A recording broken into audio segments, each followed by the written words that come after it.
Assalamualaikum warahmatullahi wabarakatuh. Saya Eriko dari kelas Ekonomi Syariah. Di sini saya akan menjelaskan mengenai salah satu bab dari manajemen risiko, yaitu risiko politik. Nah, kemudian untuk mengetahui lebih lanjut mengenai risiko politik ini, maka simak video atau penjelasan sebagai berikut. Pembahasan yang pertama ini mengenai definisi.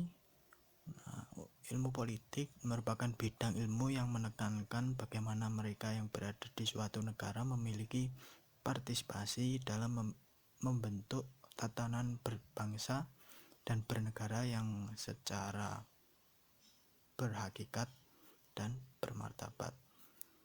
Kemudian untuk risiko politik sendiri adalah risiko yang timbul akibat masalah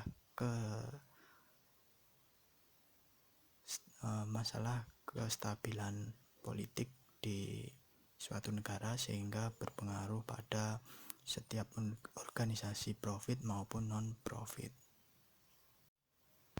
Kemudian selanjutnya adalah bentuk-bentuk risiko politik. Nah, bentuk-bentuk risiko politik ini ada beberapa bentuk umum, yaitu yang pertama adalah kudeta, kedua demonstrasi, dan yang ketiga adalah pembangkangan sipil. Selanjutnya adalah mengenai ruang lingkup ilmu politik. Ruang lingkup ilmu politik mencakup segala sesuatu yang berhubungan dengan aktivitas kehidupan bermasyarakat dan bernegara, mulai dari manusia dengan segala aktivitasnya hingga pemerintah sebagai pembuat kebijakan dan berbagai institusi luar negeri yang melingkupinya. Kemudian permasalahan jika ilmu politik tidak berjalan baik. Permasalahan politik apabila tidak ditangani dengan ilmu politik yang baik bisa berakibat pada menurunnya tingkat kepercayaan masyarakat, dan jika kondisi berlarut-larut akan berakibat lebih jauh, seperti adanya kelompok yang memanfaatkan kondisi tersebut dengan dukungan pihak tertentu untuk keuntungan dari pihak tersebut. Kemudian mengenai power sharing dalam politik, suatu penyeimbang dari berbagai pihak yang berkepentingan dalam usaha mewujudkan keharmonisan bangsa harus selalu dijaga. Bagi negara Indonesia, sipil dan militer saling berkompetisi. Kondisi ini menyebabkan keduanya saling menunjukkan kekuatan pengaruh politik pada publik. Nah, sedangkan di negeri yang lebih maju, dominasi militer itu hanya sebatas menjaga pertahanan dan keamanan, kecuali keadaan tertentu menghendaki mereka harus terlibat dalam politik. Hubungan politik dengan ekonomi.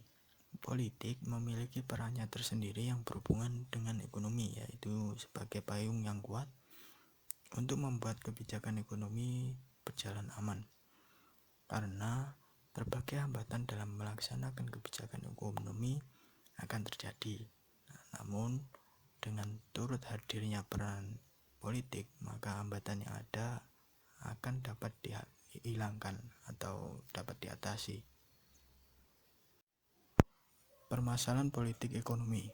Tujuan pembangunan politik seiring dengan tujuan terciptanya kemakmuran ekonomi atau terlepasnya manusia dari belenggu kemiskinan, dan setiap negara berusaha untuk menghapus atau memperkecil angka kemiskinan. Kemudian muncul langkah-langkah politik di dalamnya serta adanya bantuan-bantuan finansial dan non-finansial dari negara lain pada negara dengan tingkat kemiskinan yang tinggi. Permasalahan yang terjadi itu ketika langkah-langkah yang diambil itu kurang dipertimbangkan dengan baik, sehingga efek jangka panjangnya lebih menguntungkan pada pihak yang memberikan bantuan, misalkan dalam melakukan perjanjian-perjanjian untuk sebenarnya untuk meningkatkan kemakmuran dalam negeri, tapi efek jangka panjangnya itu bisa menguntungkan pihak yang menawarkan bantuan. Pengaruh instabilitas politik pada perusahaan. Dalam pengambilan keputusan bisnis, ekonomi dan politik merupakan satu kesatuan yang saling berkaitan. Kondisi politik yang tidak stabil akan berpengaruh kurang baik, bahkan membuat kerugian bagi perusahaan dan pelaku bisnis. Para pelaku bisnis dan usaha harus melakukan anggaran khusus dan melakukan rencana cadangan. Selain itu, ketidakstabilan politik juga dapat menurunkan harga saham dan menurunkan nilai mata uang. Kemudian selanjutnya adalah solusi yang dapat diterapkan dari timbulnya risiko politik. Yang pertama adalah manajer perusahaan harus selalu mengamati perkembangan politik dan keamanan. Kemudian manajer harus memiliki langkah antisipasi ketika kondisi politik diperkirakan memanas. Selanjutnya adalah kepemilikan cadangan dan hedging harus selalu diperhatikan. Yang keempat adalah menghindari penambahan jumlah penjualan saat politik memanas.